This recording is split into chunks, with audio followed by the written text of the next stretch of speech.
entendre Isabelle Santis, qui est sexologue, militante des droits LGBTQI depuis les années 90, dans de nombreuses associations que je n'ai pas le temps de citer, je suis désolée, notamment à Lille, dans l'association J'en suis, j'y reste. Elle est art thérapeute à la Fabrique Art Thérapie qu'elle a fondée à Montpellier, c'est ça ?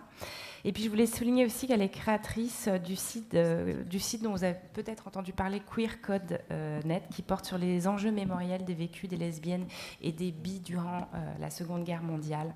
Elle est coordinatrice aussi de ce projet international. Voilà, je pense que c'est pas mal aussi de souligner les engagements transgénérationnels. Sa communication porte sur l'importance de connaître l'histoire des mobilisations féministes et LGBTQI pour créer des outils de santé communautaire efficients. Merci beaucoup. Nous vous écoutons.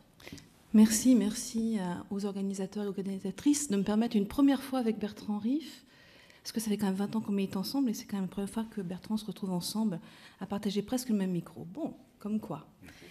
Alors moi, j'ai pas de médecin dans la salle, mais j'ai par contre la chance d'avoir des sœurs de lutte, donc je pense que ça va bien se passer. Et puis pour celles et ceux que je connais pas encore, je suis sûre que vous avez un grand potentiel de cheerleader. Et donc comme on est là pour se dépasser, je suis sûre que vous allez me soutenir et que ça va bien se passer. En préparant cette intervention, j'ai vraiment été assaillie de doutes et de stress, et je me suis retrouvée à vérifier fébrilement des sources. Et quand j'ai découvert que Google Images nous référençait, moi, et une de mes sœurs de la perpétuelle indulgence, comme savoir situer, ouf, un signe. Et même un double signe, je dirais, puisque la photo me représentant en tant que sœur avec une novice merveilleuse qui est devenue une sœur syphilis du couvent du Nord, elle a été prise lors d'une fantastique soirée organisée avec Flora du Centre LGBT de Paris, avec sœur Clitothème de Paname et moi-même en 2014. Attention, notre soirée s'intitulait Parlons Sain, S-E-I-N, entre parenthèses, S. J'en ai un, j'en ai deux, j'en avais, j'en voudrais, j'en veux pas. Bref, un chouette projet, on s'est vraiment régalé. Alors j'ai beaucoup hésité sur le fond et la forme de mon intervention. De quelle place parler ? Celle de Sœurs de la Perpétuelle Indulgence, qui a participé au projet et dont l'association a cofinancé les brochures, en tant que militante lesbienne non-binaire, qui a coordonné bénévolement la mise en place de ces brochures, en tant qu'art thérapeute diplômée de faculté de médecine depuis, bref. Mais en me posant ces questions, surtout, je me suis rendu compte que j'aurais aimé prendre la parole avec les militantes, les activistes, les femmes médecins féministes qui ont participé à ces projets de santé communautaire. Et je pense qu'un jour, on trouvera un dispositif pour pouvoir présenter tous ensemble ce type de grande aventure. Je dédie cette intervention à toutes mes sœurs en lutte, de cœur, biologique j'en ai, quelle que soit leur identité de genre et leur orientation sexuelle, et tout particulièrement à celles qui nous inspirent d'ici et d'ailleurs, et ici c'est une belle Amazone américaine des années 90, Raven Light, et bien sûr à ceux et celles qui sont mobilisés pour ces projets que je vais vous présenter.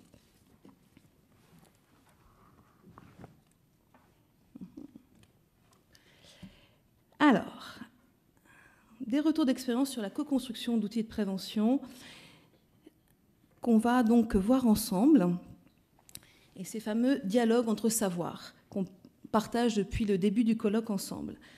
Alors notre centre J'en suis, j'y reste, LGBTQIF pour féministes de Lille Nord-Pas-de-Calais, est composé d'associations mais aussi d'individuels qui sont impliqués dans les domaines de santé LGBTQI depuis sa création 1998, Jérôme m'a précisé hier.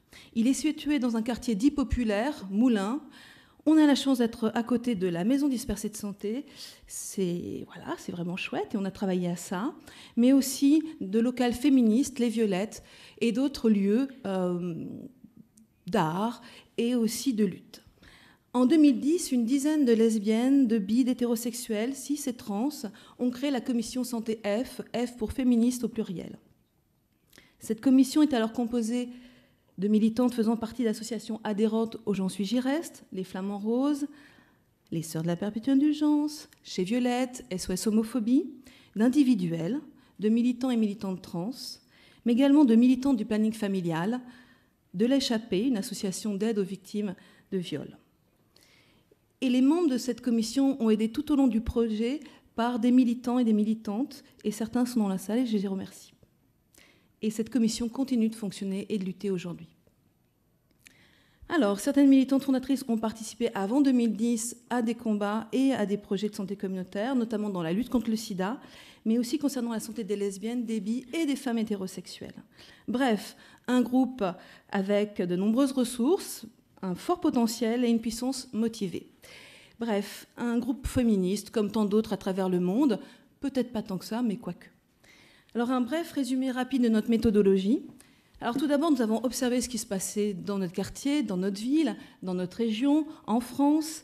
Et puis nous avons échangé avec Patricia Curzi, qui à l'époque, en 2010, était responsable à ILGA des projets femmes. Et là, vraiment, je la remercie et je la cite à chaque fois que je prends la parole et que je parle de santé communautaire, parce qu'elle nous a vraiment permis d'accéder à une documentation très conséquente, très riche, de projets menés par des lesbiennes et des bi à travers le monde. Et notamment, elle avait coordonné ce fabuleux projet qui vraiment est un lieu de ressources et qui nous permet vraiment de nous connecter avec plein de militantes à travers le monde. C'était très inspirant, très motivant. Et ça nous a permis de nous situer, de choisir ce que nous souhaitions mettre en place et aussi de décider avec quel groupe nous souhaitions nous battre. Et par exemple, nous avons pu travailler avec Santé Plurielle, et Syl est là dans la salle, et je l'en remercie, qui fait un fabuleux travail de recensement, de documentation scientifique, mais aussi communautaire. Et ce travail est tellement bien fait que nous, la commission Santé F, on n'avait pas à le refaire, puisque c'était bien fait. Il fallait juste qu'on se connecte, qu'on soit ensemble et d'accord sur qui faisait quoi. Et mais depuis 2010, ça fonctionne pas mal du tout, grâce à toute cette mise en lien. Mais c'est surtout la démarche des Canadiens de Toronto, chers voisins, qui nous a vraiment inspirés. C'est nous rendre visibles et notre titre de mobilisation fait référence à leur travail, puisque nous, on a décidé de se nommer « Soyons visibles, soyons actrices de notre santé ». Et j'espère cet été, je compte sur toi, de pouvoir rencontrer les militantes de Toronto, parce que bon, il faut quand même se motiver dans la vie et avoir du plaisir. Bref, donc nous sommes allés également en 2011 voir ce que les plannings belges et suisses utilisaient comme outils. C'était assez balbutiant, mais ça nous a permis de mettre en place une stratégie de mobilisation avec le planning familial de Lille, qui faisait partie de notre commission, et ça a abouti à la mise en place de 3 rencontres régionales où les militantes et les soignantes de la maison dispersée de santé se sont mobilisées de 2012 à 2014. Bref, ça se mettait en place, et grâce à du local, eh bien, nous sommes arrivés jusqu'à Paris. Non, c'est possible, même en France, je vous assure. Donc, on s'est retrouvés, effectivement, grâce à ces mobilisations locales, à faire bouger la Confédération du planning familial et à mettre en place, grâce au soutien de l'ensemble des AD, une commission qu'on a souhaité intituler d'un nom improbable, mais important et politique, déconstruction de l'hétéronormativité. Bon, et là aussi dans la salle, qu'est-ce qu'on est bien entouré, je vous assure, entre Odile, Echo et les autres qui ont participé à cette commission, eh bien, ça chauffe grave. Bref, donc, on connaissait l'existant, et donc on a décidé d'adopter une démarche d'exploration et d'appropriation des savoirs, notamment en s'appropriant des techniques d'art plastique afin de nous représenter et de nous exprimer, et de partager également des moments de joie et de bonheur, parce que quand même, c'est très important quand on lutte dans ce monde hétéropatriarcal. Bon, on est également dans une recherche et un choix de nous orienter avec une histoire féministe, notamment celle des Américaines de notre corps nous-mêmes. Je ne vais pas malheureusement développer parce que voilà, le temps file, mais je suis là et d'autres aussi ont ces références, donc à bientôt pour un club de fans. Que vous dire? Que ces contenus nous ont demandé beaucoup de bénévolat et qu'on remercie l'ensemble des personnes, que ce soit des médecins, des personnes qui sont hyper précaires et qui sont mobilisées alors que c'est très difficile, qu'on a des luttes à mener. Et Toute cette implication a permis qu'on puisse s'exprimer. Là, on nous voit en train de préparer nos illustrations. On a appris donc des techniques d'art plastique. Je peux vous dire que c'est pas facile du tout, mais grâce à la mobilisation collective, ça nous a permis d'illustrer nos documents, de choisir comment on voulait se représenter, et surtout, ça nous a permis de nous mettre en référence avec d'autres lesbiennes, d'autres générations. C'était important puisque tout ça a été fait par d'autres. Vive les années 70, les années 80, les années 90. L'idée, c'était vraiment d'être dans cette continuité.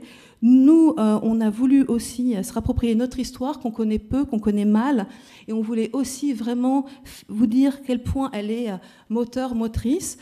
On voulait aussi faire référence à d'autres femmes qu'on accueille au J'en suis, j'y reste, notamment des femmes réfugiées. Là, c'est une photo de Zanu Moli qui nous a vraiment inspirés.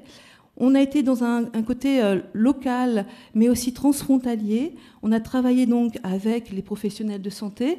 C'est vrai que on les forme depuis un certain temps. Hein. Vous voyez comme il parle bien, Bertrand. Merci à toutes les militants et militantes du J'en suis, j'y reste quand même. Qu'est-ce qu'on forme bien nos soignants. Eh oui. Bref. Tout ça pour vous dire aussi que l'autofinancement et le financement public, c'est une vraie croix de bannière quand on est des lesbiennes en France. Et oui, l'universalisme masculin hétérosexuel est toujours bien présent. Pourtant, on se mobilise et ça fonctionne, puisqu'on a réussi, en mettant la presse avec nous, en faisant des mobilisations, à avoir des données publiques. Mais heureusement, nos sœurs aussi ont beaucoup contribué, ainsi que beaucoup de militantes ayant peu de moyens pour que nos documents magnifiques puissent se retrouver dans des mains tout aussi magnifiques. Bref, c'est possible d'avoir des moyens financiers publics, mais quelle galère. Ensuite, que vous dire qu'effectivement, notre poitrine et nos torses ont une histoire. Là, on a voulu représenter une pub pour des Minitel lesbiens français qui faisaient la couverture des Lesbiennes Maganistes des années 80, parce qu'on voulait parler à ces femmes qui n'étaient pas dans notre groupe, et ça fonctionne. Elles ont effectivement repéré les références que l'on faisait. Que vous dire aussi en 3 minutes, quand on est passionné, c'est tellement difficile, que connaître notre histoire, c'est vraiment complexe. Heureusement, il y a des associations extraordinaires, les archives du féminisme en France et d'autres, les archives, les ARCL, mais que c'est pas simple du tout d'y avoir accès. Et donc, c'est pour nous vraiment un combat d'avoir accès à ces fonds et aussi à ces sources d'inspiration, mais également pour déposer nos archives, parce qu'il y a vraiment quelque chose, un enjeu, et c'est là que je finirai, c'est-à-dire que tout ce travail mené pendant 7 ans et qui continue, comment en laisser une trace, surtout quand certaines d'entre nous luttent contre la mort, comment laisser des traces aussi pour inspirer d'autres, comment laisser des traces de nos amours, de nos luttes, et aussi inspirer et donner du bonheur, parce que c'est ça aussi, militer. Bon, il est lesbophobe ce truc, hein. Voilà. Allez, parce que je suis encore 1 minute, parce que j'étais un petit peu, juste pour dire qu'une grande pensée, je remercie Jérôme qui est dans la salle, je remercie toutes les personnes du J'en suis, j'y reste qui font un accompagnement extraordinaire d'Angélique, qui n'a pas pu venir, mais qui est avec nous en pensée, et lui avoir présenté un ouvrage d'une de mes amies qui est décédée depuis, ça lui a permis de témoigner auprès de ses enfants, et je trouve que c'est vraiment très important. Merci à Jérôme d'avoir illustré ce document. Nos récits, nos familles sont importantes, on a le droit et c'est important d'en prendre soin. Voilà, prenez soin de vous vraiment.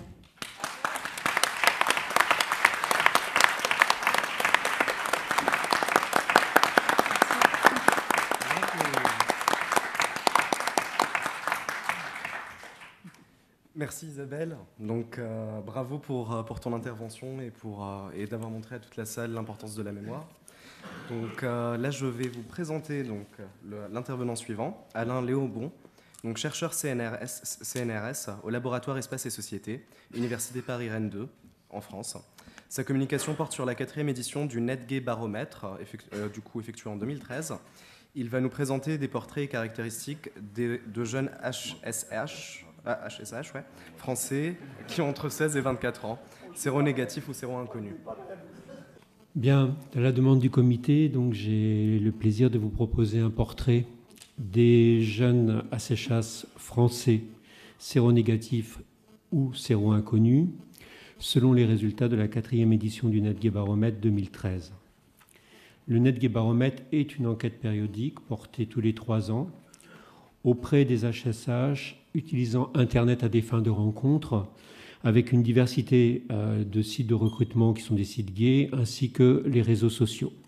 Dans les précédentes éditions, les applications mobiles n'avaient pas été incluses du fait de la difficulté que nous avions de trouver des moyens pour innerver en particulier certaines applications qui étaient avec des demandes très onéreuses.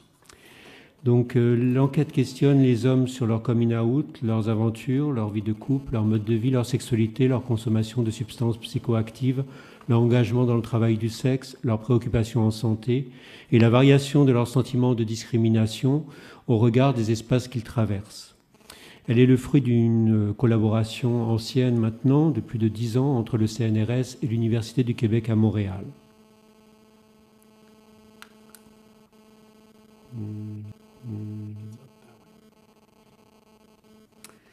Vous voyez ici les 7 éditions, les différentes éditions, donc il y en a 4 en France et 3 au Québec, du NetGay Baromètre. Le nombre de répondants des 2 dernières éditions, qui est autour de 17 000, ne varie pas.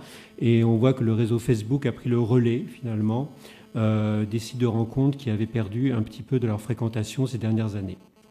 L'élargissement des supports vise à rejoindre des hommes avec des modes de vie diversifiés et des parcours, surtout au niveau des espaces qu'ils traversent, différents.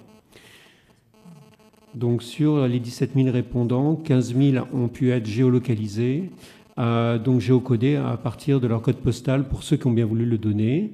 Et donc on voit que la majorité réside en région, près du quart habite en région parisienne.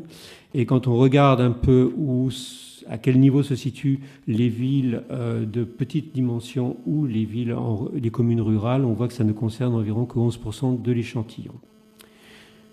La DAPO suivante montre que dans le cadre donc de l'ensemble des modifications, je dirais, des approches comportementales, l'approche comportementale montre que comme il y a eu un changement de paradigme dans les approches sur la santé, on a remarqué au fur et à mesure de toutes les éditions une augmentation des pénétrations anales non protégées avec le préservatif, quels que soient en fin de compte les types de répondants. Et pour les jeunes gays, ce qui a été significatif, c'est de voir qu'en effet, cette augmentation des comportements sexuels à risque a concerné les partenaires occasionnels dont ils ne connaissaient pas le statut ou dont ils n'avaient pas questionné ou dont ils ignoraient le statut ou qui pouvaient être sérodivergents, ce qui est relativement inquiétant.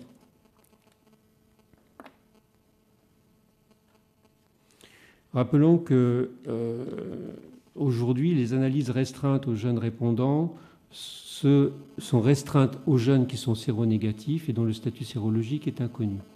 Donc il y a on voit ici, au niveau du recrutement des répondants, que la plupart sont issus, vous voyez pour les jeunes gays, une grande majorité du réseau social Facebook, mais aussi des sites de rencontres généralistes. Au niveau de ces analyses, je vais avoir au niveau de la présentation donc 3 étapes, et les étapes sont les suivantes. La première est de contraster le portrait des jeunes répondants avec celui de leurs aînés au regard des principales thématiques de l'étude. Le deuxième va être d'identifier les principaux objets et les lieux de discrimination qu'ils nous rapportent. Et le troisième est d'aborder les variables associées à une recherche plus intense de partenaires, donc de questionner le groupe des répondants, donc aborder de manière plus, d'aborder la question donc des comportements sexuels à risque chez les répondants de catégorie de ceux qui étaient donc avec un plus grand nombre de partenaires occasionnels. Donc, ces 3 étapes, première étape de l'analyse, contraster les jeunes répondants avec les plus âgés. Donc, sur la base de 3600 répondants, donc on en a 3400 qui ont été géolocalisés. Et là, le système ne marche plus, voilà. Ont pu être géolocalisés et on voit qu'ils sont exactement sur les mêmes territoires, c'est-à-dire qu'ils ne sont pas plus en région, ils ne sont pas plus dans les villes, dans les petites villes, ni dans les villes isolées. Donc ils sont de la même manière que les autres répondants plus âgés dans des villes-centres ou dans des villes de la région, ou dans la région parisienne. Les variables sociodémographiques que l'on voit là rapportent et confirment que, de par leur jeune âge, la majorité vivent chez leurs parents, sont étudiants à plein temps, sont plus souvent incertains de leur orientation sexuelle, déclarent plus souvent être identifiés comme appartenant à une minorité visible, leur coming out auprès de leurs amis hétérosexuels est plus fréquent, et en conséquence, ils déclarent plus souvent fréquenter les lieux gays, moins souvent, fréquenter les lieux gays, et plus souvent les lieux gay-friendly ou les lieux même hétérosexuels. Donc ils sont plus ouverts à une diversité d'espaces de rencontres et sont plus aussi tout autant nombreux, par contre, à être dans des relations de couple avec un autre homme. La deuxième diapositive montre que les jeunes répondants ont un nombre tout aussi important de rapports sexuels que les plus âgés, mais ont moins de partenaires différents, donc ils sont plus en recherche de partenaires réguliers. Ils fréquentent ainsi moins souvent les lieux de sexe, ils développent moins souvent des pratiques sexuelles minoritaires qui peuvent appartenir à d'autres sous-cultures comme la culture BDSM ou la culture de sexe berbac. Les pénétrations anales non protégées avec le préservatif, donc qu'elles soient régulières ou qu'elles soient dans un contexte de sérodivergence, sont plus fréquentes que celles de leurs aînés. Le travail du sexe est aussi plus souvent et assez logiquement par leur plus jeune âge rapporté et concerne 13% des jeunes répondants, avec un nombre plus élevé de clients et manifestement sans qu'une sexualité protégée n'ait été priorisée. On voit donc que les PNP négociées ou parfois imposées sont importantes. La consommation de cannabis et d'alcool est autant fréquente chez les jeunes répondants comme la consommation des substances de catégorie C, c'est-à-dire associées au chemsex ou au nightlife. Les contextes de consommation, ces deux contextes, je dirais, chemsex et nightlife, qu'ils déclarent se reflètent bien par leur entrée dans les contextes qui nous dévoilent de leur consommation de substances. C'est là-dessus que se situe leur différence de consommation, essentiellement moins dans le chemsex et plus dans des espaces de socialisation où la consommation est fréquente. Dans cette troisième diapositive, on voit qu'ils sont 2 fois moins nombreux à avoir été testés au regard du VIH dans l'année, mais cependant, un tiers des jeunes répondants déclarent au moins avoir contracté une IST sur la même période. Et de manière surprenante, ils sont quand même 2% à se déclarer infectés par le VHC. Leur portrait donc en santé mentale est plus problématique que leurs aînés sur l'ensemble des entrées que l'on questionne. Donc il s'agit de leur orientation sexuelle, de s'être senti déprimé, d'avoir eu des idées suicidaires, de s'être ressenti dans des difficultés autour de la solitude et de leur environnement social. Les variables concernant la recherche de sensations fortes et l'image corporelle sont en accord avec leur jeune âge, alors que leurs préoccupations en matière de santé relationnelle, mentale ou santé sexuelle sont plus souvent rapportées, c'est-à-dire une problématique d'avoir ressenti des difficultés dans ces domaines, qu'ils ont pu combler par les supports qu'ils ont reçus. La diapo suivante, donc j'en ai sauté une, nous permet d'entrer dans les objets de discrimination ou de segmentation qui ont été rapportés. Donc, en voyant clairement dans cette diapositive que le sentiment de discrimination au regard de leur orientation sexuelle est évidemment et assez logiquement une des principales qui nous rapportent.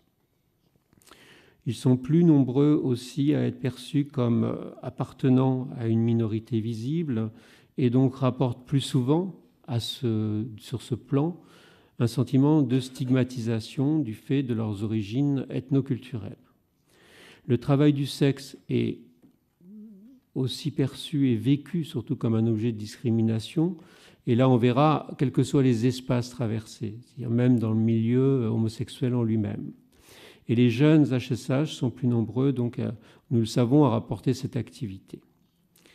Donc on voit bien que, en fonction des parcours de vie, la problématique des discriminations varie. Dans la diapo suivante, on retrouve la question donc, des espaces et donc des lieux où se formalisent ces formes et ces catégories de stigmatisation ou d'oppression. Que ce soit donc l'espace sociétal en général, l'espace public, Internet, le milieu gay, le milieu de travail ou le milieu scolaire. On voit par exemple que les discriminations ou les attitudes négatives autour de l'orientation sexuelle opèrent plus souvent à l'école, dans le milieu de travail ou à l'espace public que dans le milieu gay. C'est assez logique. Mais idem pour les manières ou les attitudes qui peuvent dévoiler leur orientation, alors que l'image corporelle et le surpoids concernent tout autant le milieu gay que les autres espaces traversés. Donc certains milieux sont protecteurs, comme d'autres le sont moins, et il est clair que le milieu gay n'est pas toujours le lieu de protection. Dans la dernière partie de cet exposé, nous allons chercher à identifier les variables associées à une recherche plus intense de partenaires, donc un nombre plus élevé de partenaires occasionnels, puisque notre groupe de jeunes gays ayant eu au moins un partenaire dans l'année occasionnelle est segmenté en 3 catégories. Ceux qui ont eu qu'un partenaire occasionnel et un partenaire de couple en général, donc qui sont vraiment dans une recherche vraiment de relations stables, le groupe qui est en vert, puis la majorité qui ont entre 2 et 13 partenaires dans l'année, et ceux qui en ont 13 et plus. Et c'est ce 3e groupe, le groupe C, qui va nous intéresser. Des analyses ici qui sont proposées sont des analyses bivariées, et elles sont un préalable à des régressions logistiques univariées et multivariées qui vont suivre, mais que je ne présenterai pas ici. Elles cherchent donc à contraster le groupe C du groupe B et du groupe A, le groupe A servant un peu de référence. La carte suivante, sur laquelle je passerai rapidement, présente leur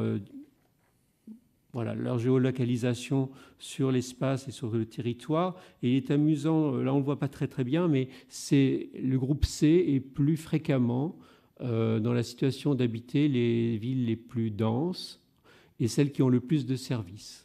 Donc il est clair que la relation entre le nombre de partenaires rencontrés et le lieu dans lequel on vit, donc les grandes villes ou les banlieues des grandes villes, et indépendamment des petites délocalisations rurales, sont plus rapportées. Donc, première diapositive, et ça va être la fin de l'exposé, il n'y a plus que 2 diapositives, je rassure l'auditoire. Faute de temps, nous allons nous intéresser au groupe C. Donc, ce groupe, on le voit, se démarque sur sa plus forte proportion que l'échantillon total à être identifié comme appartenant à une minorité visible, à vivre en région parisienne, à se sentir comme plus identifié comme gay, à déclarer un sentiment d'appartenance à ce milieu, à fréquenter évidemment donc les espaces de rencontres identitaires, en particulier les lieux de sexe et les sites gays à culture de sexe minoritaire, j'entends BDSM ou Berbac. Sur le plan de leur sexualité avec des partenaires occasionnels, le groupe C se démarque par la plus forte propension à rapporter pratiquer le berbac avec leurs partenaires occasionnels, développer avec eux des pratiques sexuelles marginales, consommer des drogues dans catégories sexuelles ou des drogues dures, et à les consommer dans un cadre sexuel ou des relations tarifées. La dernière diapositive concernant les données montre que le groupe se démarque dans le fait de rapporter des PANP avec le préservatif de manière régulière, à se faire dépister plus souvent, à avoir recours au TPE, à discuter du statut sérologique avec leurs partenaires et à avoir contracté une IST dans l'année. Le groupe C se démarque aussi par sa forte proportion à rapporter un sentiment de discrimination au regard du travail du sexe ou de leur origine et à ne pas être préoccupé par le coming out ou avoir été injurié ou agressé, à aimer faire face à des défis, donc on retrouve le sensation seeking, et à donc prendre des risques dans la vie. Donc ce groupe-là, qui est minoritaire, qui représente 500 de nos répondants, de nos 3000 répondants, est très exposé. Et cette analyse démontre qu'on ne peut pas parler de ces jeunes hommes d'une manière univoque, et qu'il est clair que quelles que soient nos analyses que l'on ait portées, que ce soit sur les travailleurs du sexe, les hommes séropositifs, les gens qui pratiquent le chemsex ou, dans ce cas-là, les jeunes HSH, on a à chaque fois des sous-groupes qui se distinguent et qui sont plus ou moins exposés en leur sein. En conclusion, les analyses que j'ai présentées aujourd'hui montrent à la fois des forces et des vulnérabilités chez ces jeunes. Vulnérabilité sur le plan émotionnel, relationnel, en matière de prévention, en matière de santé sexuelle, et sur le fait d'être éloignés parfois des lieux plus identitaires, donc d'une information ciblée à leur endroit, puisqu'ils fréquentent moins souvent le milieu gay. Leur force se retrouve dans leur capacité à négocier avec leurs amis et avec leur entourage une certaine visibilité de leur sexualité ou de leur bisexualité ou de leur non-définition, parce qu'il y en a quand même un nombre important qui ne se définissent ni comme gays ni comme bisexuels. Les objets de stigmates et de discrimination vécus soulignent des carences et des résistances sociétales à l'inclusion des HSH dans notre société pourtant ouverte. Les analyses secondaires montrent que les jeunes ne peuvent être regardés comme un ensemble homogène et que certains, au regard de leur culture de sexe, s'exposent plus particulièrement au VIH-Sida. Ainsi, pour une partie d'entre eux, des interventions ciblées et appropriées semblent nécessaires. Prévention diversifiée ainsi que la PrEP pourraient être recommandées pour le groupe C. Je remercie donc l'ensemble des participants à cette étude, puisqu'il y a eu près d'une dizaine de sites qui nous ont relayés, en même temps que le réseau social Facebook, et nous ont permis d'avoir un large recrutement d'à peu près à chaque fois 20 000 répondants. Je vous remercie.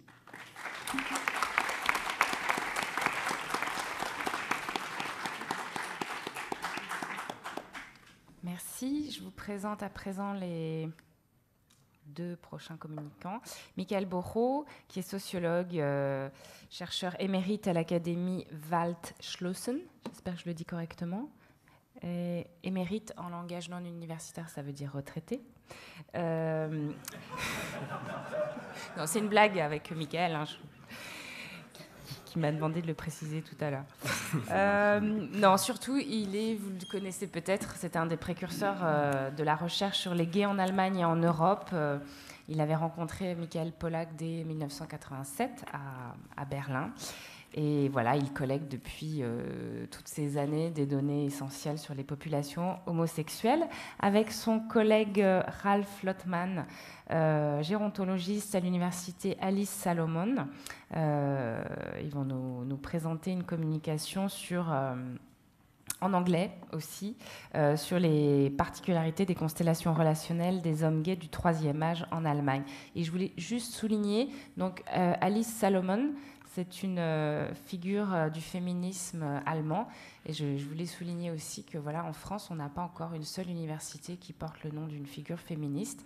Donc entre nos collègues québécois, canadiens et allemands, voilà, ça nous donne à penser aussi pour l'université française.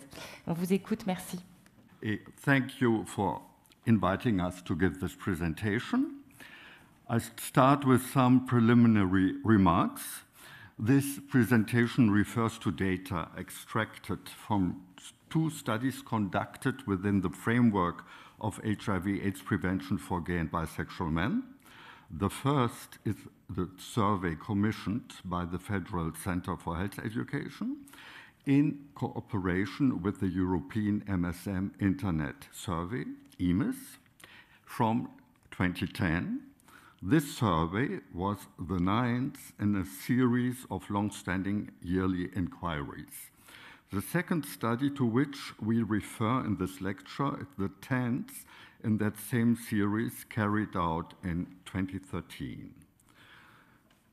The survey participants from Germany were recruited via well-known internet portals. Approximately 54,000 men completed the online questionnaire in 2010. Approximately 18,000 men completed it in 2013.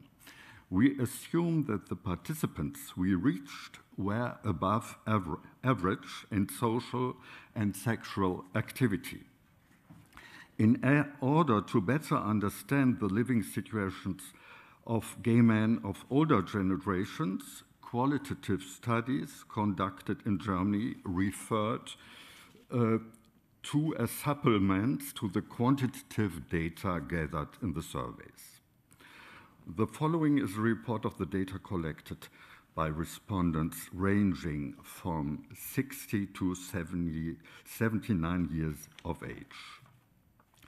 Individuals above the age of 79 appear rarely in both samples. So some remarks concerning the composition of both samples. In the 2010 sample group, 1,500 men were above 59 years of age. In 2013, they were 820 men, and we are quite happy to have these big sub-samples. In 2010, the proportion of these older men living in cities with over 5,000 inhabitants was reflective of the sample as a whole. It were 41%. In addition to offering better occupational opportunities even in the internet age, large city and metropolises remain attractive for gay men as places where they can more easily come into contact with like-minded people and where they can lead their lifestyles in a more anonymous environment. Now, table 1, on the self-identification of respondents. 56% of the 2013 survey respondents self-identified as gay, with a markedly lower proportion among those above 59 years of age at 46%. In contrast, 22% of older participants self-identified as homosexual, as compared with 15% of the total sample. A significant difference is observed by the self-identification category of bisexual. 26% of older men self-identified as bisexual, as compared with 19% of under the age of 30. 2% of those under age of 30 favored the definition queer, 1% of those from 30 to 59 years and older. So, next point, it's the knowledge of homosexuality in the social environment. 2/3 of respondents indicated that the majority of social environment is aware of their homo or bisexuality.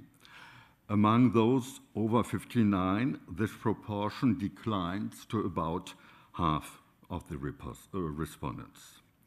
A majority of interview partners in Lower Saxony, one of our qualitative projects, experienced youth and young adulthood time between the 40s and the 60s, and these were decades during which male homosexuality was threatened by the dangers of criminalization in Germany. Our data reveal that such experiences of criminalization and stigmatization have an enduring effect. It is otherwise inexplicable why a quarter of all respondents indicate that few or none among their social environment know about the respondents' homo or bisexuality.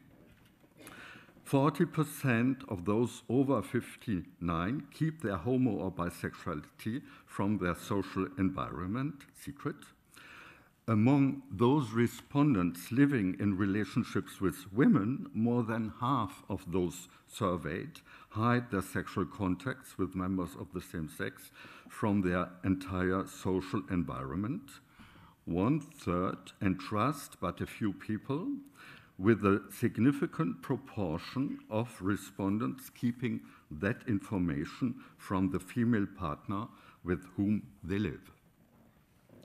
Relationship status and lifestyle. Next slide, please. Since the beginning of this survey series in 1987, approximately half of all participants have been indicating that they are living in relationships. the other half indicating that they are single.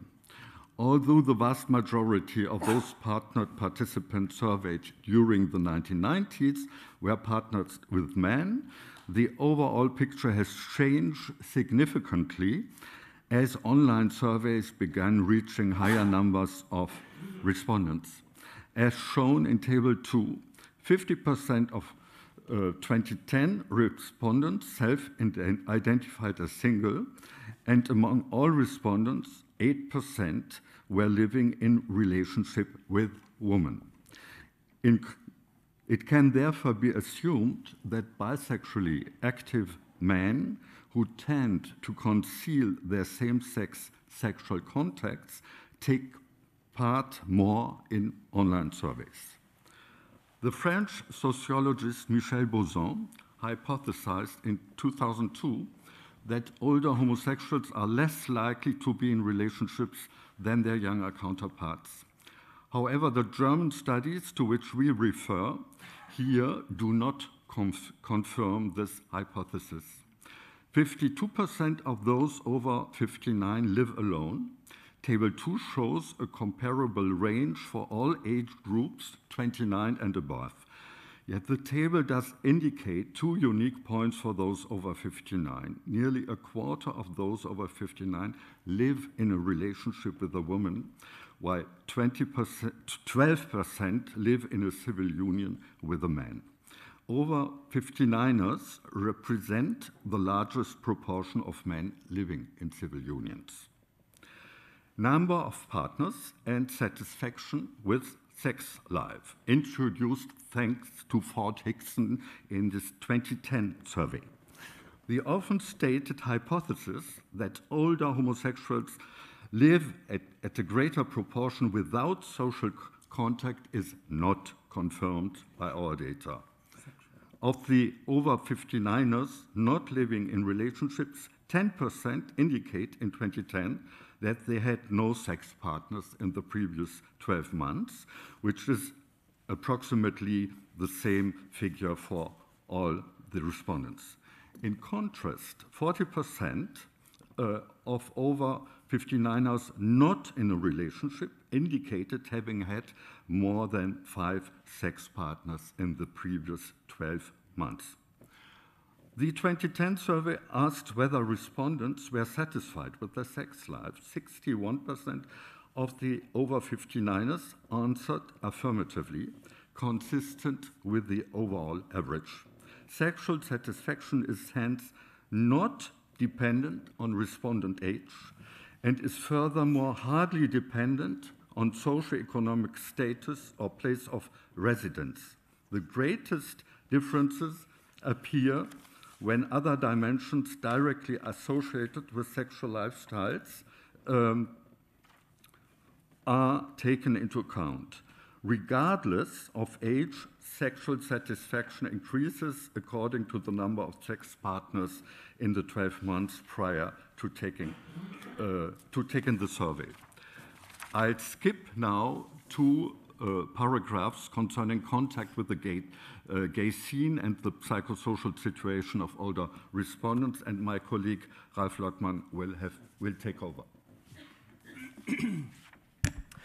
Yes, we would like to conclude this presentation with a very few selected findings from qualitative research projects on aging and homosexuality at the Ali Salomon University of Applied Science in Berlin. And I would like to focus on care and housing for gay men and LGBT seniors in need of care, long-term care. In order to increase the visibility of older gay men, a housing project for older gays and a few lesbians was founded by the gay counseling organization of Berlin, the Schwulenberatung Berlin. And that was our so-called object of research, the Lebensort Vielfalt, which can be translated with place of diversity. A housing and care project that opened in 2012 in Berlin-Charlottenburg. It's a building from the 1930s, and it cost 6 million euros, and of which 3 million came from a foundation. and 24 apartments are there, mostly in two-bedroom apartments in the second, third, fourth, and fifth floor. 20% women live there, 20% young gay men, and 60% older gay men, and another 8 places for people in need of care in the second floor. It's a flat shared community. In the second picture, you can see that. And we have asked 20% of that housing projects how they perceive their aging or age, their own age and their aging process. And the few lesbians respondents have more positive associations with aging than their gay male peers, and images of age were similar to images the literature reporters, so from more positive images to the main reference category of losing something, losing of physical or mental skills, independence, or social network. And here, older gay men associate aging with early experience of age-related exclusion over the lifespan, and the early decrease of sexual attractiveness within the gay community confirms Bennett and Thompson's thesis of an accelerated aging. And some respondents attribute age discrimination of a lack of visibility of older gays within the scene. Asking the interviewees about the main characteristic that makes a difference, also compared to other housing options, avoiding of getting old alone, and close to it, the attempt to establish a social network were main expectations. So a place of getting old means staying here until the end, including facing dying and death in the Lebensort-Vielfalt, and receiving intensive care on the second floor if care is needed. So they perceived it as a place where sexual orientation is no issue, kein Thema in German, and I can only highlight some of the categories. Perhaps interesting to know is that there are 300 people on the waiting list. And second ongoing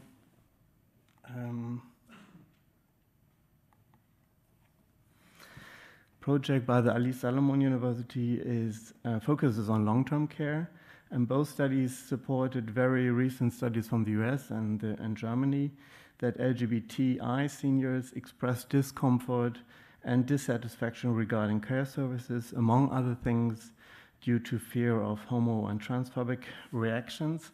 From the interviews, first following criteria were developed to improve care and well-being of LGBT seniors that are important for professionals in care services.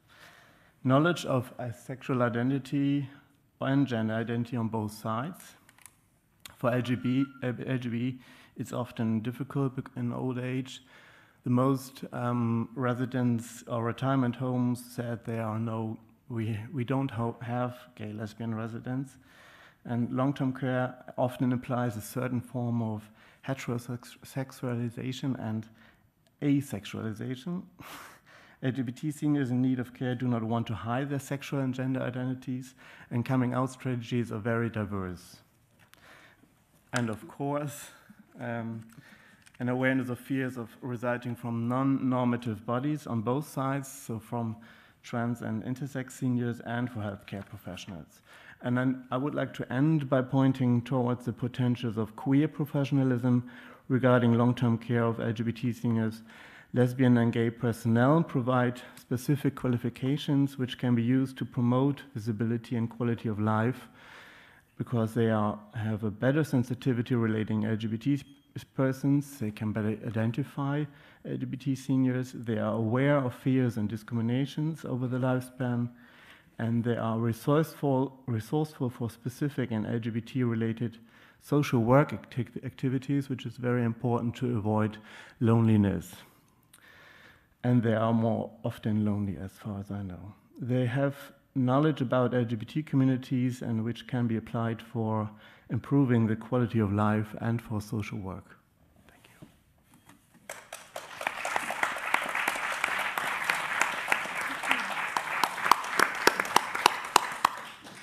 Thank you so much, Rolf and Michael, for the presentation of this really enlightening study. Maintenant, on va passer du coup à Gwenaëlle Domenech Dorca. qui a du coup soutenu une thèse de psychologie sociale sur le thème des représentations et des impacts du genre dans la perception des risques sexuels. Il est actuellement en postdoc dans l'équipe Genre, Sexualité, Santé du Centre d'épidémiologie et de santé des populations de l'INSERM. Il va nous présenter aujourd'hui des analyses issues de ses travaux actuels sur les enjeux individuels face aux injonctions normatives dans le cadre de la sexualité des gays informés et engagés dans la lutte contre le VIH-Sida. Merci. Merci. Donc, je vais vous parler aujourd'hui, donc juste avant déjeuner, donc c'est un petit peu compliqué pour tout le monde, mais je vais avoir juste la grande tâche de vous réveiller un petit peu. Je vais vous parler, donc, j'ai fait un jeu de mots sur santé pour tous et négation des désirs, mais c'est pas drôle, c'est pas grave. Alors, en remarque préalable, je vais vous parler des discours de santé publique, donc c'est un peu une critique aussi des discours de santé publique, mais avant de viser qui que ce soit, c'est quand même des discours de santé publique que je vois de manière inclusive, où on est tous quelque part des militants du discours de santé, et donc j'inclus les médecins, les associatifs, les institutions et des santé publique, et voilà, donc on est tous co-constructeurs ou porteurs de ce discours à un moment ou à un autre, qu'on soit d'accord ou pas, enfin on est tous d'accord pour que les gens soient en bonne santé en tout cas. Donc voilà, donc la santé pour tous et la négation des désirs. Nous allons aujourd'hui, enfin je vais vous présenter l'impact des discours de santé publics adressés à tous. Donc ce que je vais faire, c'est essayer de voir comment le discours de santé publique interfère sur ce que nous présentons de nous-mêmes quand on parle de soi-même ou de son identité et de sa sexualité tout particulièrement. C'est quand même des discours de santé qu'on sait avoir été très imprégnés. 99% de la population connaissent les risques de contamination par le VIH et comment s'en prémunir. Donc on sait très bien que ce discours a quand même été complètement assimilé par la population, mais quel effet il a sur justement le discours de la propre personne et sa sexualité.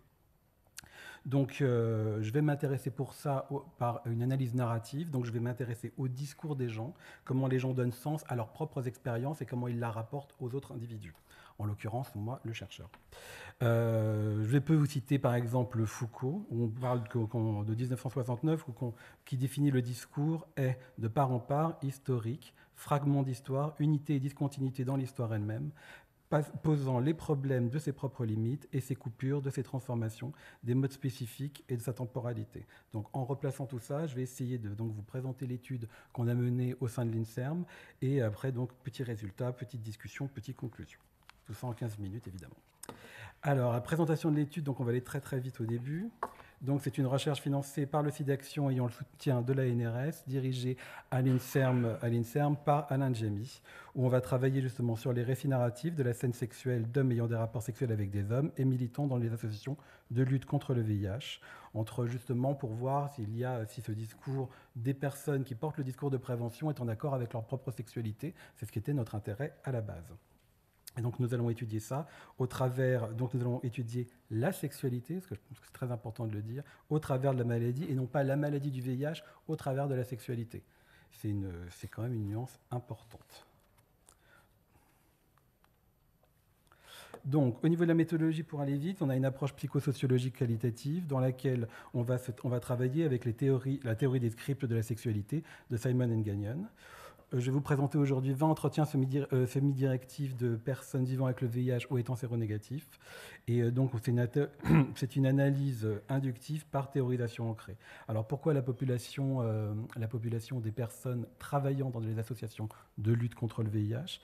C'est parce que c'est une population qui regroupe tout ce qu'il faudrait pour être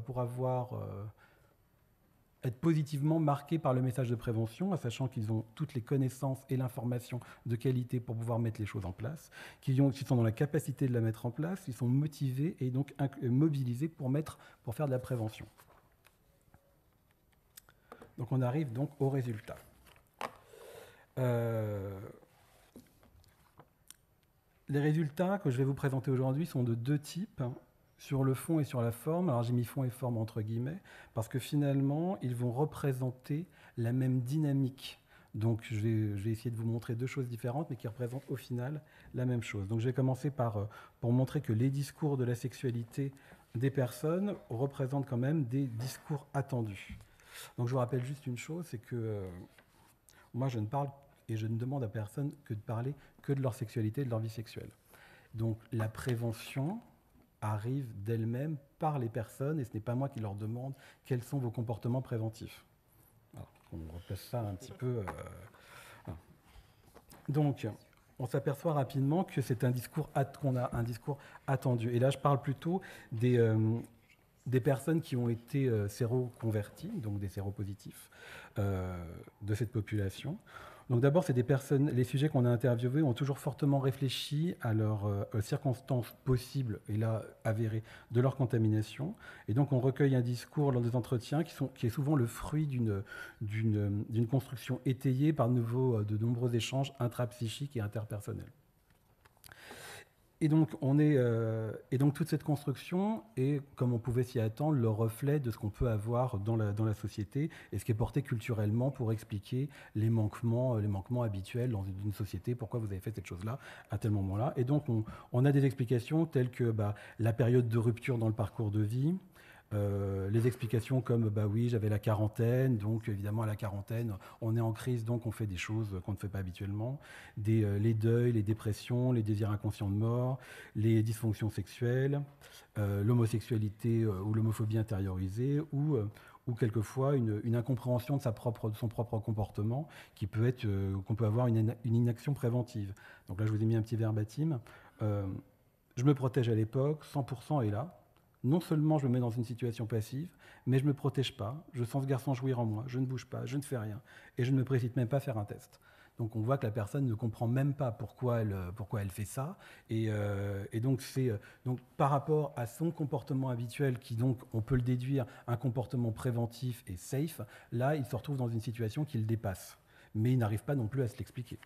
Donc le discours attendu, donc on a vu le discours attendu sur la santé, et donc on a aussi un discours attendu sur la sexualité. Donc là, plus particulièrement, on a des personnes toujours séropositives qui montrent qui parlent, en parlant de leur sexualité, pour eux, ils la présentent comme affranchie des contraintes.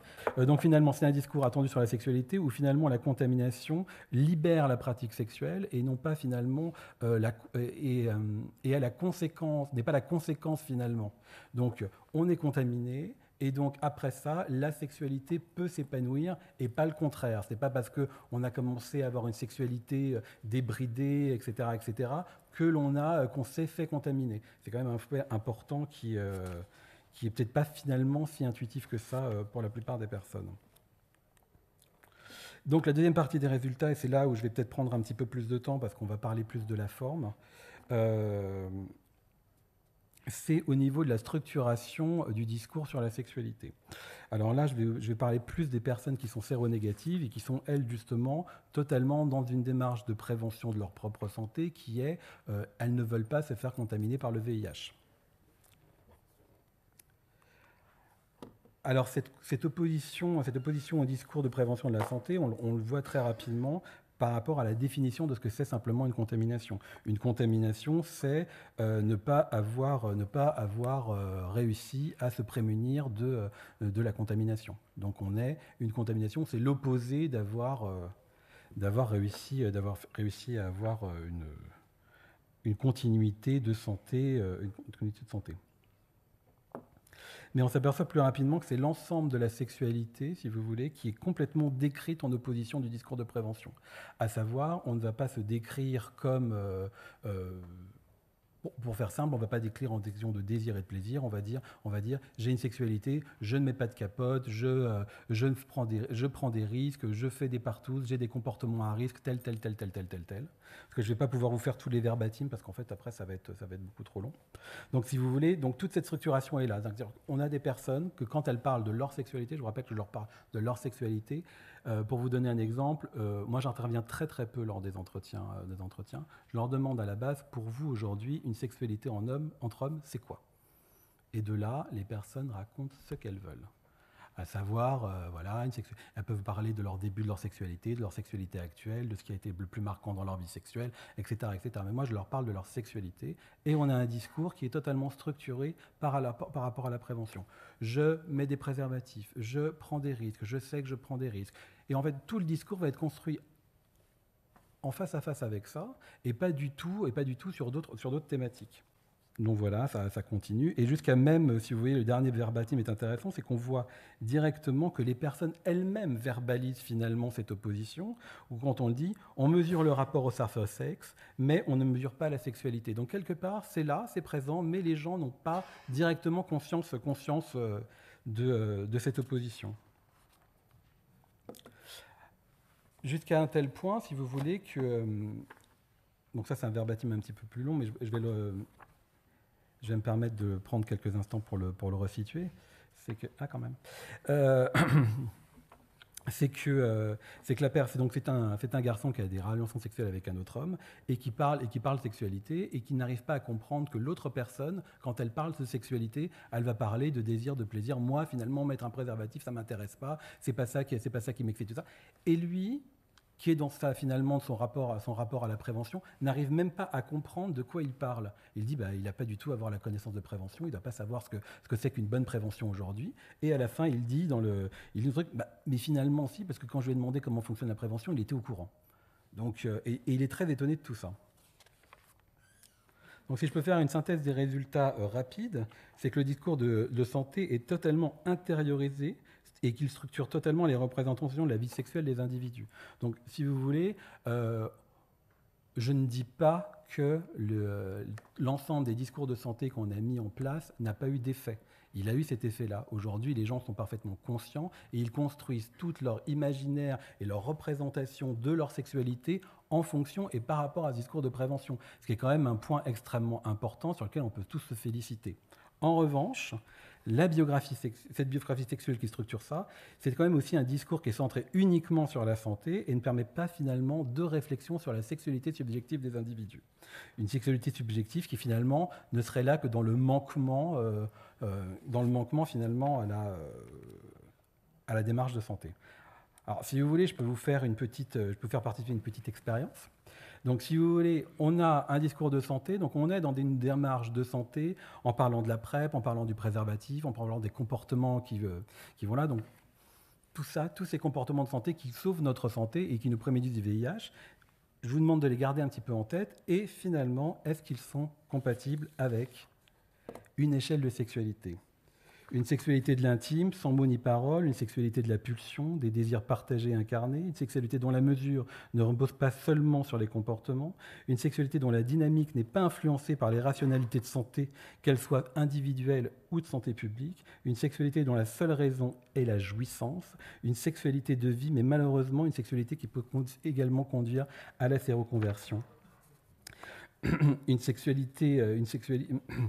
Mais c'est également la subjectivité sexuelle qui n'est pas étudiée et qui finalement la voit... pardon. Mais c'est toute une subjectivité sexuelle qui n'est pas étudiée à travers ça. Et c'est dans cette voie de la santé sexuelle et globale, et notamment du bien-être psychique, que nous devons nous engager pour pouvoir continuer à travailler, à lutter contre les IST et en l'occurrence le VIH-Sida. Donc en discussion, on peut dire que les campagnes de santé publique ont homogénéisé les discours en provenant du socle commun de connaissances en santé. Les individus structurent donc la narration de leur biographie sexuelle uniquement en fonction des comportements sexuels approuvés par cette norme.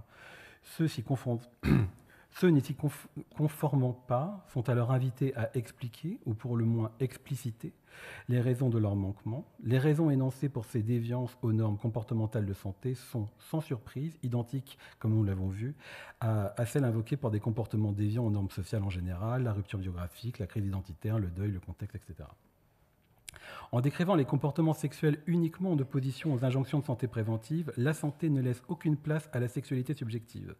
Les individus n'abordent jamais leur motivation ou les registres du désir et des plaisirs, car seuls les comportements préventifs sont énoncés. Ainsi, la sexualité subjective n'apparaît finalement que pour décrire les comportements déviants aux injonctions sociales. Chez les individus déviants, puisqu'ils ne cherchent pas à se protéger, et chez ceux ayant échoué à se prémunir de leur séroconversion. En conclusion, et peut-être pour élargir un peu le débat, je dirais qu'en gommant toute dimension identitaire, cette promotion de la santé réduit les sujets au statut de victime de leur propre pulsion déviante, à la norme culturelle et dominante. Donc j'ouvrirai peut-être un peu plus le débat en me posant la question si le discours de santé ne peut être qu'un discours moral, se bornant aux impératifs physiologiques de santé sans catégoriser dans des pathologies les individus non conformes aux normes sociales de santé qu'il défend. Les discours sur la santé ne seraient-ils alors que les dignes représentants des injonctions sociales à une norme hétérosexuelle hégémonique? Je laisse la question en suspens et je vous invite peut-être à donner votre avis. Je vous remercie de votre attention.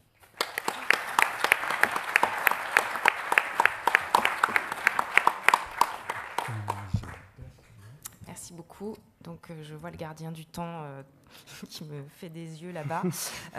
Nous avons un quart d'heure de discussion. La parole est à la salle et on fait comme on prend plusieurs questions. Enfin, je ne sais pas. Oui, vous pouvez vous présenter, s'il vous plaît, avant de poser votre question. Oui, bonjour, Colline May de Aide. Juste d'abord une remarque. J'ai apprécié que Isabelle Santis cite l'importance des mémoires et cultures féministes, comme elles ont pu nourrir et qu'elles nourrissent encore tous les enjeux dont on parle aujourd'hui. Et à plusieurs reprises, on a pu avoir l'impression dans des interventions que la lutte contre le sida avait tout inventé, révolutionné dans le rapport entre les patients et les médecins. Or, il me semble que dans les luttes féministes, et notamment les luttes autour de l'avortement, par exemple, mais pas seulement, il y avait beaucoup de choses qui s'étaient déjà jouées et qui ont ouvert la voie à ce qui s'est joué dans la lutte contre le sida et qui, heureusement, ces luttes-là se sont réappropriées. Les portes qui avaient été entr'ouvertes et ont continué de les ouvrir plus. J'avais des questions plutôt pour Bertrand Riff. J'en ai deux. La première, c'est je ne vous ai pas entendu parler du tout de santé sexuelle dans votre projet autour de la santé des personnes trans. Je ne sais pas si c'est que c'est une question qui n'est pas traitée, pas abordée, ou qui est traitée à part, ou que vous considérez qu'il y a trop d'enjeux divers et variés qui ne sont pas liés nécessairement aux personnes trans, mais à leur diverses réalités de vie. Donc c'était un peu la première question. Et la deuxième, c'est quel frein vous identifiez au développement d'une offre comparable à la vôtre à Lille, sur tout le territoire français, une offre adaptée, respectueuse pour les personnes trans. Il semble que vous avez des conditions notamment assez favorables dans les relations que vous entretenez avec la Caisse régionale d'assurance maladie, ce qui n'est pas le cas dans d'autres régions. Mais est-ce que vous êtes en lien avec d'autres collègues à travers la France? Et est-ce que vous voyez qu'il y a des difficultés, des freins ou des manières de dépasser ces freins? Merci. Merci. Est-ce qu'Isabelle veut dire un mot avant? Je vais saluer, je suis tout à fait d'accord avec toi, donc merci à toi. Super. Bertrand? Donc, première question, santé sexuelle. D'une part, les assos trans participent de cette question, et au sein des assos, dans les réunions, dans les groupes, il y a cette question qui est posée. Nous, en individuel, on pose la question du compagnon, de la compagne, des compagnons, des compagnes, et des questions des sexualités. Mais c'est vrai que c'est pas forcément ce qui ressort en premier. Hein, c'est pas l'urgence qui est là, quoi. Et deuxième chose, donc, on est en train là d'ouvrir un groupe compagne-compagnon pour accompagner les compagnes et les compagnons, parce qu'on a là de plus en plus d'hommes et de femmes transidentitaires qui vivent en couple, et donc le couple est en train de bouger énormément, puisque l'autre devient ou hétéro ou homo alors qu'il était hétéro ou homo. Du coup, ça devient un peu complexe au sein du couple, et on accompagne maintenant aussi, par le biais du collectif, un groupe couple, un groupe compagne. Et on est en santé sexuelle là, puisque c'est la santé du couple, mais effectivement, on n'est pas dans, si vous pensiez protection des IST, on n'y est pas. Je profite que j'ai la parole pour juste oublier de vous dire que j'ai oublié de vous dire que on va faire les deuxièmes rencontres. On a fait les premières rencontres l'année dernière des collectifs, groupes transidentitaires qui travaillent un peu comme nous. Et on a vu des gens arriver de toute la France, à la fois du côté associatif comme du côté, donc du côté militant comme du côté soignant. Et là, on fait les deuxièmes rencontres, donc le 23, le 24 et le 25 novembre, donc toujours à Lille, autour des questions transidentité et discrimination, avec 3 thèmes cette année. Un premier qui est transidentité et travail, un deuxième qui est jeune, quelle réflexion pour les jeunes et les très jeunes, et un troisième qui est quelle recherche, par qui, comment, pour qui. Voilà. Merci pour les réponses. On va prendre le monsieur là-bas. C'est Dominique de la Fédération LGBT. Ma remarque ou question va plus vers Gwenaël, que je remercie déjà pour sa présentation. Je voudrais revenir sur une des postures. À plusieurs reprises dans la présentation, j'ai entendu « j'ai été contaminé », un peu comme remonté de la part de ce que disaient les personnes. Et il me semble que dans cette formulation, sans doute involontaire, je ne sais pas si c'est de ta part ou de la part des personnes, il y a une forme de négation de la part de responsabilité de l'autre qui a accepté le rapport non protégé. En somme, c'est a priori une façon de faire plus reposer la responsabilité de la prévention, la responsabilité et ou la prévention d'ailleurs, sur les séropositifs que plutôt l'ensemble des personnes, et y compris les séronégatifs. On va prendre une deuxième question là-bas. Bonjour, je voudrais me présenter parce que je suis membre de groupe qui est moins visible entre LGBT. Je suis un transhomme, donc je suis né femme. Et donc, mon question, la transformation maintenant pour les personnes trans, c'est surtout pour les transhommes, je trouve que c'est pas assez, c'est pas bon. Et pour moi, c'est intéressant, est-ce que les médecins comprennent ça, qu'il faut faire quelque chose, qu'il faut changer la transition, il faut faire la transition mieux. Parce que si je comprends bien, les méthodes qui existent maintenant, c'est pareil que les méthodes qui étaient 20 ans, 30 ans avant. Et donc, c'est moi, par exemple, quand je regarde mes amis qui transhomment aussi, c'est clair que les transhommes, maintenant, c'est pas pareil que les hommes biologiques. Pas pareil. Pour la force, pour le corps, pour les conditions, pour toutes les choses. Donc, pour moi, c'est intéressant. Est-ce qu'il existe les recherches, les médecins qui travaillent pour ça, pour faire la transition un petit peu plus efficace? Merci. D'accord. On va prendre la personne qui était là-bas. Hi, Alex Garner from Hornet app. Questions for the group, but I think it's specifically for David a little bit. Two things. In terms of minority stress, you laid out sort of some of the elements that contribute to that. And I wonder if there's been work to include HIV to that, specifically HIV prevention. And I would argue that gay men experience a lot of stress based on prevention messages, based on HIV stigma. And then the sort of larger point about that is that so often gay sex, particularly condomless gay sex, is seen as something that needs to be fixed. When we think about minority stress, we think about homophobia, racism, and trauma. Sexual risk is seen as a reaction to those sorts of things, but might it not be time to frame it differently so that if I'm a gay man who experiences stress, homophobia, racism, and I choose to have, to pursue intimacy and pleasure through condomless sex, might that be seen as resilience as opposed to pathology? Thank you for the question. On va prendre une dernière question pour ce tour. Oui, Hugues Fischer, je voudrais juste vous faire part d'un commentaire à propos de la présentation de Gwenaël, parce que je trouve qu'elle est juste devant toi. Voilà. Parce que je trouve qu'elle illustre comment dirais-je, la réflexion que j'ai d'une manière générale à propos de ce colloque, enfin la question que je me pose en permanence, qui est à quel moment on risque de déraper. Je veux dire par là qu'il me semble que parler de la santé des LGBT, pour moi, c'est un petit peu marcher sur une ligne de crête et de risquer toujours de déraper dans le danger de médicaliser la sexualité.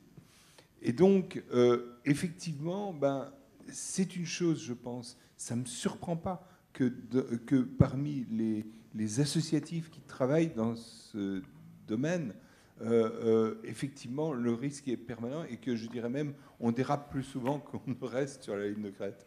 Je pense que c'est ce que tu as illustré et qui me paraît être le risque.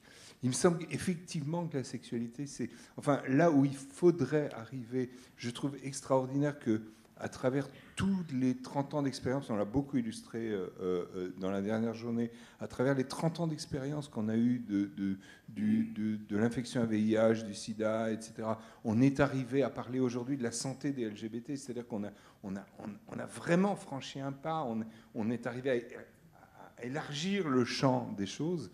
Je pense qu'il faut arriver à franchir la deuxième étape, qui est de s'affranchir de cette question de la médicalisation de la sexualité, pour parler de notre sexualité comme une culture, comme une expérience de vie, et arrêter d'être dans le pathos, quoi. Merci pour ton commentaire.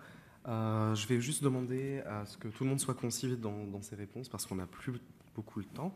Je vais commencer par du coup la question de Dominique. Je pense que Gwenaëlle, tu voudrais y répondre.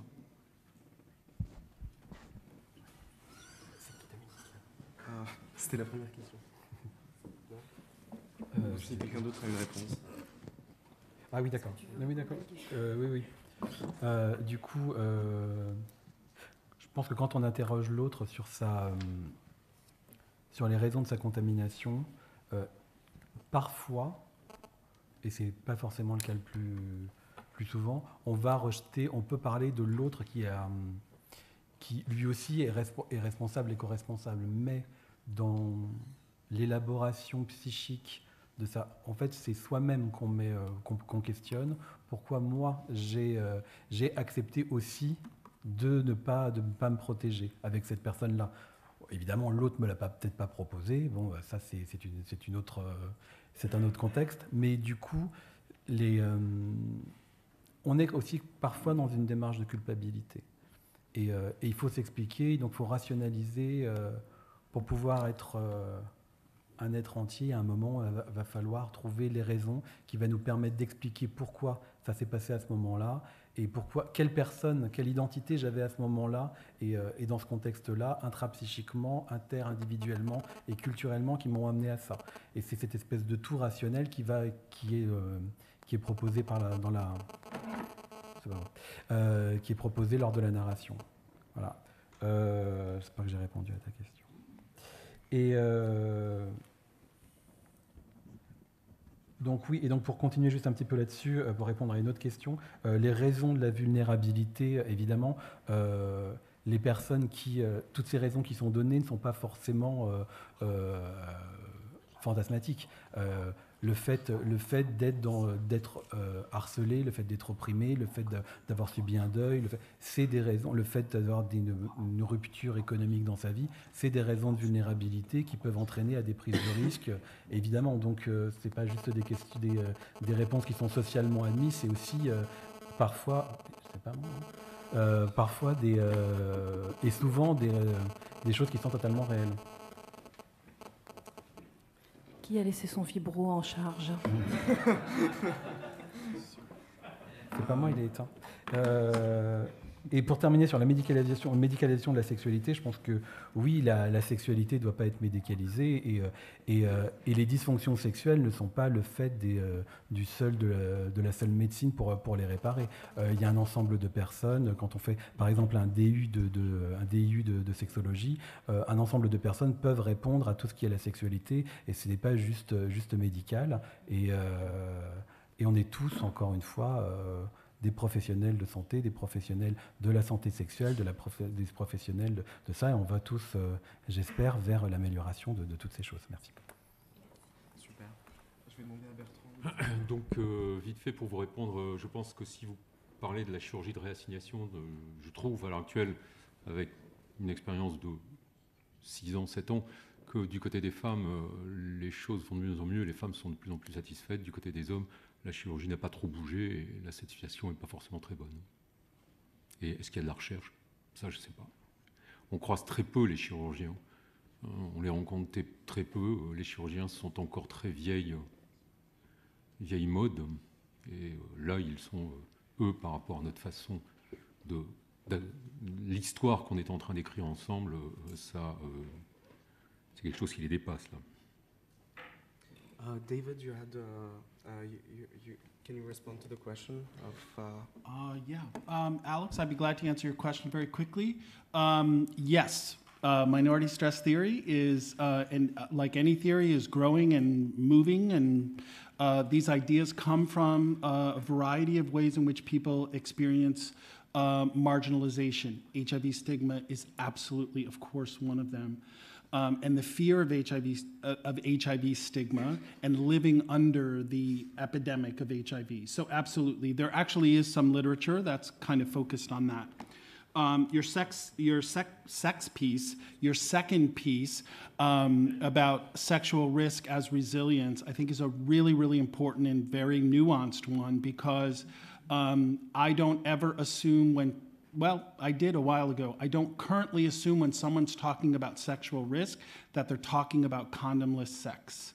Because in this day and age, with access to PrEP, with undetectability being untransmissible, which is kind of a whole other area, but these sort of factors are really shifting the way we kind of understand what sexual risk means and how we engage with other kinds of issues such as STIs and other sort of factors. So I can talk to you more about that, certainly, but yeah, I would agree with you that those are things to think more broadly about. Definitely. Thank you so much for the response, David.